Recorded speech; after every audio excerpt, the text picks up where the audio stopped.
आज हम चर्चा करेंगे कक्षा 10 विषय हिंदी।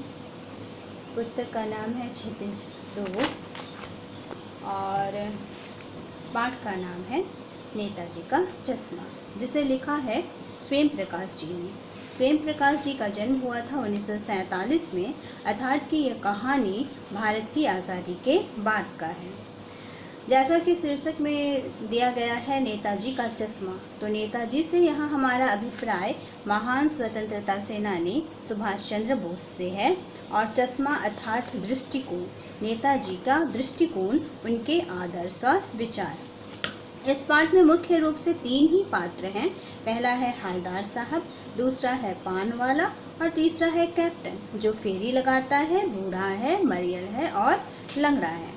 अब हम इनका संक्षिप्त परिचय पा लेते हैं।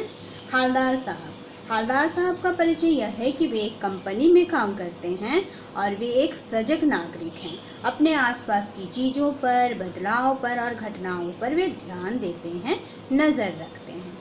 पान वाला काला, मोटा, खुशमिजाज आदमी है। हमेशा मुंह में पान ठूसा रहता है।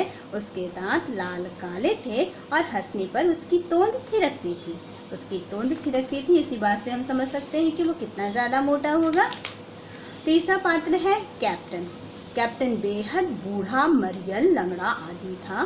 फेरी लगाता था और चश्मे बेचता था। उसके सिर पर गांधी टोपी होती थी, यानी कि वो गांधीवादी था।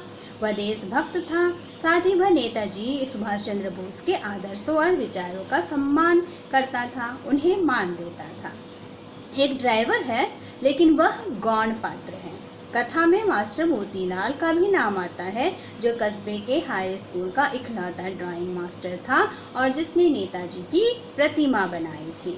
यहाँ एक शब्द आता है शुरुआत में ही, कस्बा अर्थात एक छोटा नगर, जिसमें लड़के लड़कियों का एक स्कूल था, सीमेंट कारखाना था, 2 ओपन एयर सिनेमा घर थे।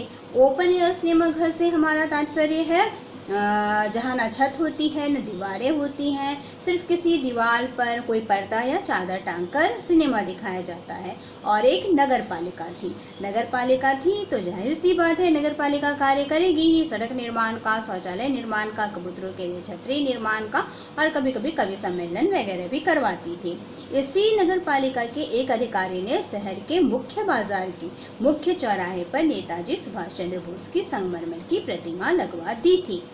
इस पूरी कहानी में इसी प्रतिमा के बारे में हम बात करेंगे और प्रतिमा के एक हिस्से यानी उसके चश्मे के बारे में बात करेंगे। तो अब हम इस कहानी पर संक्षेप में ध्यान देते हैं। पहला तो जो प्रतिमा है वो 2 फुट की थी। नेताजी टोपी पहनते हैं, उस टोपी की नोक से लेकर उनके कोट के बटन तक की उसकी लंबाई 2 फीट थी। तो इस जो हवलदार साहब थे वो अक्सर कस्बे से होकर अपने काम के सिलसिले में जाया आया करते थे और वे इस प्रतिमा को देखा करते थे। मास्टर मोतीलाल को वह प्रतिमा बनाने के लिए दे दिया गया था, शायद इसलिए कि समय समाप्त हो रहा था या कोई मूर्तिकार ना मिला हो, या ये भी हो कि मानदेय कम रहने की वजह से कोई बाहरी मूर्तिकार ने उसे बनाने से इनकार किया हो, इसीलिए कस्बे के स्कूल के मास्टर को ही उसे बनाने दिया गया था।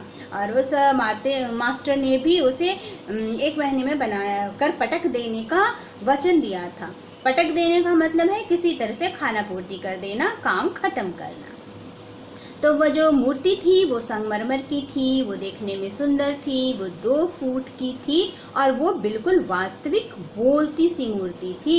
उसे देखकर ऐसा महसूस होता था कि अभी अभी नेताजी कह उठेंगे कि दिल्ली चलो तुम मुझे खून दो, जो नेताजी के प्रसिद्ध नारे थे। लेकिन इन सारी बातों में एक चीज़ थी कि नेताजी की मूर्ति तो थी, अच्छी थी, आकर्षक थी, लेकिन उनकी आंखों में चश्मा नहीं था। जब हवलदार साहब पहली बार उधर से गुजरे तो वहाँ पर पान वाले के दुकान में पान खाते हुए जब उनकी नज़र उस प्रतिमा पर पड़ी, मूर्ति पर पड़ी, तो उन्हें बहुत कुतूहल हुआ। उनके चेहरे पर एक कौतुक भरी मुस्कान खिल गई कि ये आइडिया भी अच्छा है कि मूर्ति तो संगमरमर की है, पत्थर की है, लेकिन जो चश्मा है वो रियल है, यानी वास्तविक है।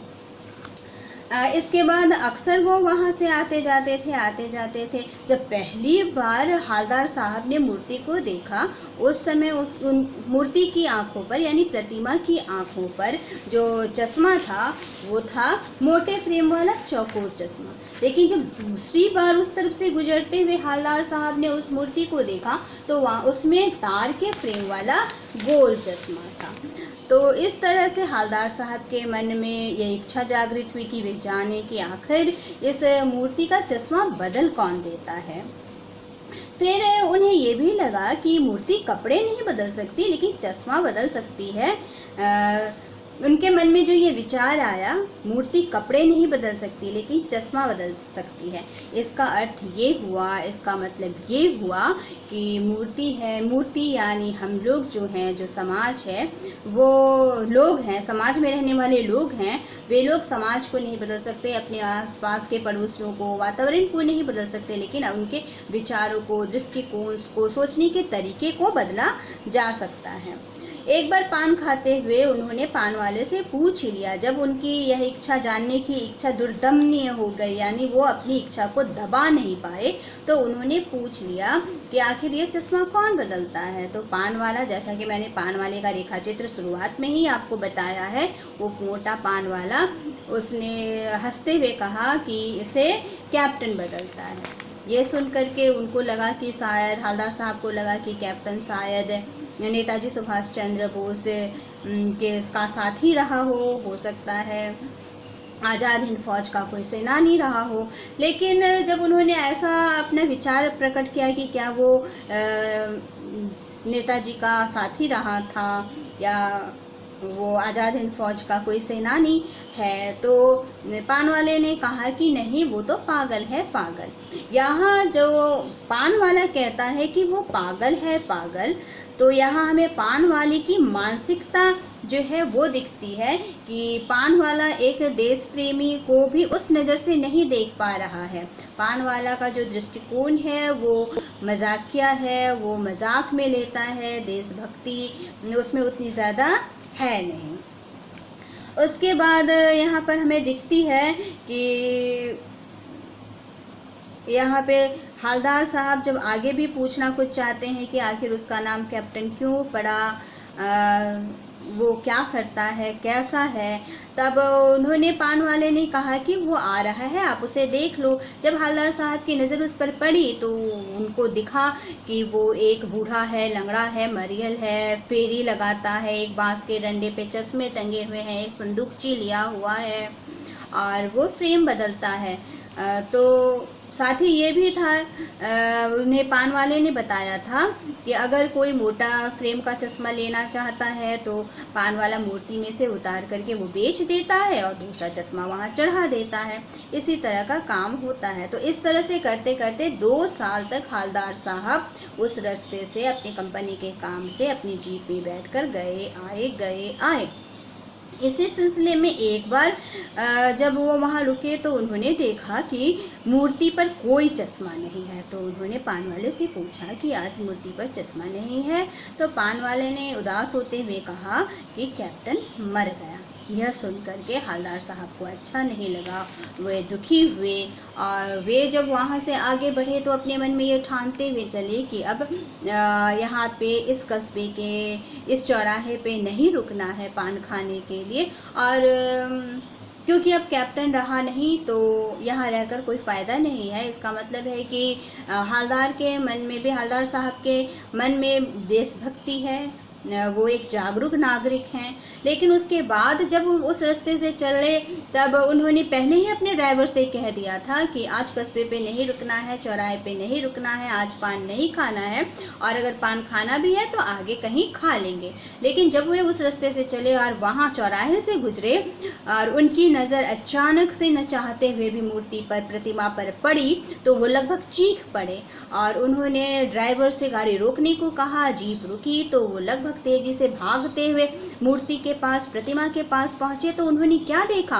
उन्होंने देखा कि मूर्ति पर एक सरकंडे का चश्मा लगा हुआ, जैसे किसी बच्चे ने बनाकर उसे लगा दिया होगा।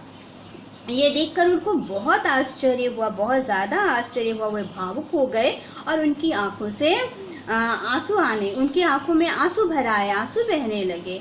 ऐसा इसलिए हुआ कि एक तो हवलदार साहब जो थे वो देशभक्त थे, नेताजी के विचारों और भावनाओं, विचारों और आदर्शों से शायद वो भी प्रभावित थे।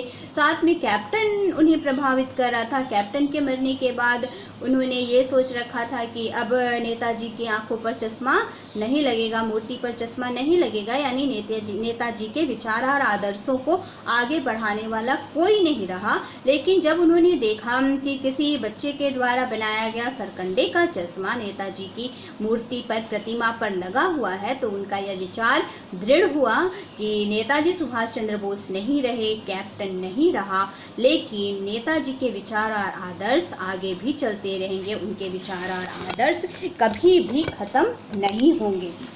तो यहाँ पर बच्चों इस कहानी को लिखने का उद्देश्य जो है वो ये है कि बच्चों के मन में देशभक्ति की भावना भरना और बच्चे अपने देश से प्रेम कर सकें, किशोर वय में ही अपने देश के लिए कुछ कर सकें, अपने मन में दृढ़ प्रतिज्ञा कर सकें कि उन्हें देश के लिए कुछ करना है, अपने देश के प्रति सम्मान जगाएं और उनके देश में महान व्यक्तियों, देशभक्तों के लिए सम्मान की भावना आए, इसलिए इस कहानी को लिखा गया।